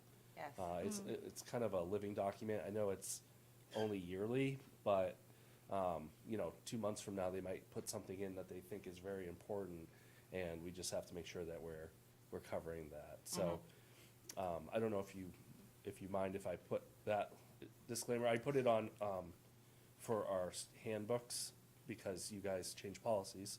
And Yep. if a policy changes, we can update that. Yep. So, if you don't mind, I'd like to put it into the program of studies. I think that's wise. Yeah. Okay. Yes. And maybe include the link to the DOE website, if they have something together, changes? that Sure. people could reference. Yeah. Might be helpful. Other than that, I don't think there's much change. There's a section about dual enrollment that I was updating a little bit today. It was, for some reason, oversight. So there's AP classes, and that's your normal, take them in school. You kind of have a person here that has gone to training to teach AP, and they go through a rigorous curriculum, and then they take a test. And AP tests are pretty difficult. I mean, they are harder than, I thought they were harder than the normal college tests. So they're doing a lot to get a credit, which is great. I mean, they're learning a lot if they get the credit. But dual enrollment, which is the idea that a student can go, for the most part, and take college classes. So they don't have to do an AP class, they can take an actual college class. So there's ways to do that. So right now, we're working with Great Bay, trying to figure out, as one school, to figure out how we can start getting more kids to start looking at that, especially junior year. We have a little push this year, so our ELO coordinator has been really pushing hard on some of these alternative pathways to kind of get students dual credit, so they get a credit here at the high school and a credit at the college. And what you really want to look for is having students that are looking to go into a college setting after graduating to have at least a half a year, if not a full year in some cases, an associate's walking out of the building, if done right. Now, some of that would be to cost the parent, but if they wanted to, but there is chances that, or opportunities to take classes for free or paid at a minimum of per credit for students to do. So it's really kind of beefing that up and allowing students to kind of think outside the box. Like, instead of taking a upper level math class, and there's no offense to the upper level math classes, but they can get a credit from the college. They don't have to worry about that math class necessarily as they go along. They got a credit there, they got a credit for us, they're all set. So, it kinda just, you know, kills, whatever the saying is, the bird. Two birds, stones. birds, Yeah, one thank you. stone. I can't think right now. That would be the only other real change that I can think of. We were looking at, obviously, the courses of LRTC, those are, I believe, all the same. We're obviously looking at numbers to try to make sure that we stay within that. Oh, the plane project, that's in there. That's new added on, so they're working on how to apply to that. So we're coming up with not a screening process, but almost like LRTC, like what's your interest, why are you doing it? Especially with it being new, we want to make sure that there's, the students that are going in there are aware of what it is, for one, and two, that, you know, if you have a passion, we want to make sure we get the ones with the passion in there. And we obviously think it's a great hands-on experience, so hopefully we get a lot to apply. And I think that's it, overall. Like I said, pretty much we kept. You don't need kept things as- you're not looking for a vote tonight, are you? No, I wanted to show you a rough, so the timeframe that I had originally set out in the principal report was really that we need to, so calendar's important because she can't set up our classes for next year for picking without a calendar. So they're all kind of connected. And if you can look at this and see if there's anything that stands out or is out of place or whatever, it just gets it easier for us to be able to hand them out so that we stay on some kind of time frame. Because last year we were a little bit behind. We were trying to figure out what the POS should look like. You know, everyone was new, so trying to make sure that we didn't miss something, especially state-wise. Again, we're just kind of, you know, looking everything over twice, 3 times to make sure we don't miss something that affects a student down the road, because we don't want that. Will they be doing that, the students, when they're picking their classes, will they be doing that in advisory in conjunction with guidance, or how does that Yes. work? So, I think the setup last year worked pretty well. What we'll have is that, Ms. Shagnon will, come in, she will, have the schedule kind of in there. Yeah. So let me backtrack. Kids will get a paper copy of a form to pick what they want. 'Cause I like a paper trail. Yeah. For those things. And then they'll take a time to come down to the CAF as a class. And let's say freshmen, going into sophomore year, they'll look at what is required already. So those classes will be picked for them. So that will narrow down a little bit of what they can do. And then from there, they're able to pick, at least what we're trying to do is top choice, second choice, third choice. Perfect. And she's working on that part of it, so that when we run a schedule, it will put them Yeah. where they need, and hopefully that will spread things out better, where we're not having some clunkiness of, like, heavy classes on this end and very few in this end, and we're Yes. trying to switch them around, and then now we're doing a little bit more of, you know, more hands-on than we have to. Yeah. But once they've picked, what'll happen is that will get printed out, we'll see what everyone's picked. We'll kind of set up a schedule, and from there, we can kind of start going as making the schedule and seeing if we have enough classes or who we need to cover what and, Yep. for choices, so. Make sure things aren't getting Right, forgotten. Yep, great, awesome, thank you for explaining that. yep, All right, thank you. yes. Oh, yeah. You guys have a great night. Thank you again. Feel better. Thank you. I am going to add something in the new business, which I usually don't do. But we should start to think about when we're gonna do our winter office hours. I will say this, with my new schedule, it's gonna be very difficult for me to do any of them. Me too. Hate to say that, but you know, they started at a time when my schedule was very different. Same. Yeah, unless they wanna do them at 4 o'clock, be happy to be here at 4. Well, we might get a different crowd too. I mean, Did you do before school? No. No, okay, no, just. If you could see my before school life, you'd know why. I could, I mean, if if teachers are interested in before school, You might get I some could do before. before school, I don't know, you know, I mean, it's tough. right? I might be able to do it before school on those days that I'm here, but I'm gone so much. 'Cause I mean, we'd wanna I'm be going done Wednesday, by Thursday, 7:00. Friday normally, and then I'm gonna be gone for, almost 40 days. I have to leave by 7:30, Yeah. and I don't get out until 3:20. So even if we did like a So- 7 to 7:30, like if, I don't know, If if there's you interest, feel like yeah. if there's an, I don't know. There's some early. Do we wanna send out a survey and see if there's If there's an interest in it, a morning or later in the afternoon? I don't know. Just might hit, Wouldn't hurt, hit yeah. Like I different said, I can people. do 4. Yeah. I could I can do a probably, survey. I mean, we started them Just some- for a I very mean- different reason, right? But they were, Right.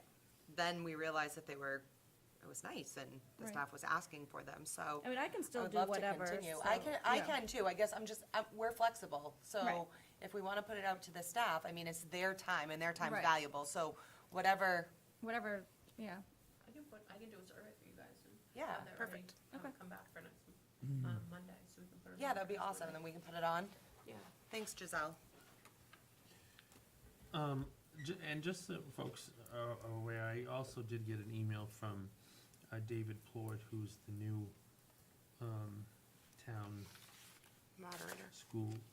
Did he run for the school moderator too? I or- thought it was just the town It moderator. sounds like he's running I think Kathy the received- school.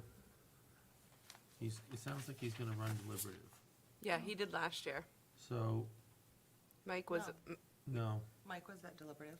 no, he wasn't. it was Penny, wasn't it? No, it was David. He David was Ford? he wasn't elected. Oh, that's right, Mike was He wasn't- at the town. I thought he Mike was not in town. I thought he was traveling for work, Was but that I either was way, there and don't meeting. even remember that. he was definitely there. Okay. Well, first of all, he asked if, do we think we're gonna need a meeting prior to deliberative? I don't think we will. What do you mean? Yes, Like, David. There's been years Mike was at where deliberative in the board has June. met prior to deliberative. oh, like that day, you mean? Yeah, Oh, I thought you meant That like, morning. okay, When I was on the board. sorry. I I'm misunderstood. mistaken. Sorry, think. I take it back. yeah, it went. Okay. Yeah, I take it Who back. was it? No, it He's was saying it's Mike. I Mike. do She- remember it she being said Mike Mike. when we were there sitting up there, because I know, like, I believe he filled in for the town election. Okay, Yes. maybe that's what I'm thinking. Yeah. Okay, my bad. I mean, doesn't Not matter, that, I was gonna say, regardless. not that it matters. Well, Well, I'm not gonna be here for deliberative, don't forget. yeah, you told us Yeah. that. Yep. What time do we have to be up here for deliberative? It's at 9. I know it's at 9, should we be here before that? Yeah, because you gotta give him your license and get your card to vote. Can we, do you guys, has he had any contact with your office? David? Yeah. No, I asked Kathy Seaver about him, and she said he was ready to go. That's all I know. I'm just gonna forward this, because he's asking for, I can meet with him beforehand, or I can meet him there early. well, he's just asking for,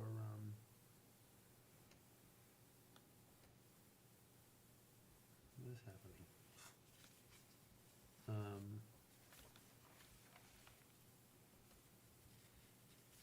Copies of, I think he wants to review the warrants and Okay. stuff. Gotcha. Um, The signed ones, you guys just signed are on the website now, too. And his notice, did we put that up?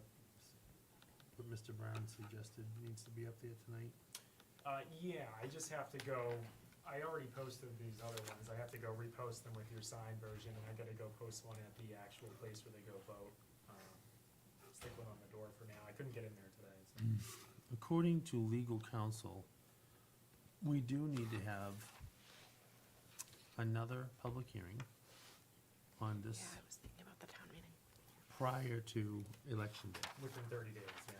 So let's post that for, Monday? we can do it for our next, no, we can't do it for the 3rd, we don't have enough time. Right. I think And it we- has to be within 30 days too, I don't know, was that after the 11th of? It's because we didn't meet the requirement of whatever the days was. Right. Eric just said, do your do your public hearing at your board meeting, post another one for another meeting. Right. So.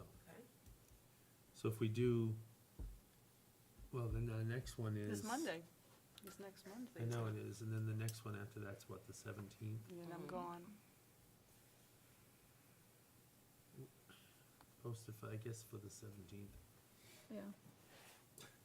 Just going by what he told me to do. That's fine, yeah, that fits the 30-day window. It's always a little monkey wrench. Wait, All right, do we need to, well, we need to close out the public yeah, hearing. I'm gonna close it out. And then, do we need to hold any sort of, we don't have to do anything, vote? Not to of my it? Okay. knowledge.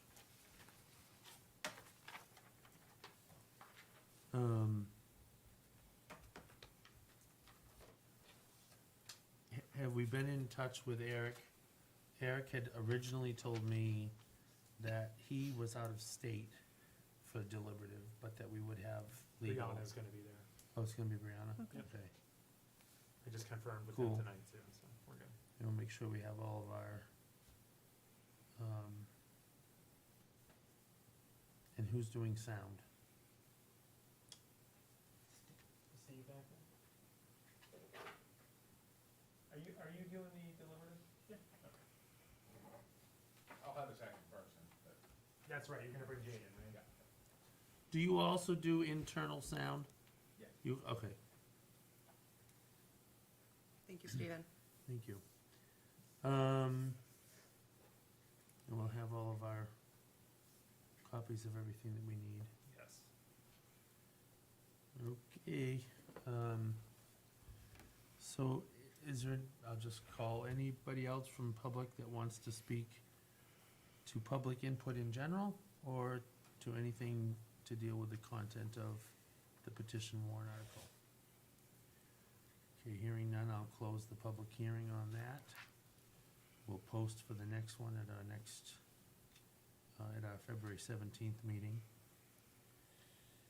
And I do want to add in public session that,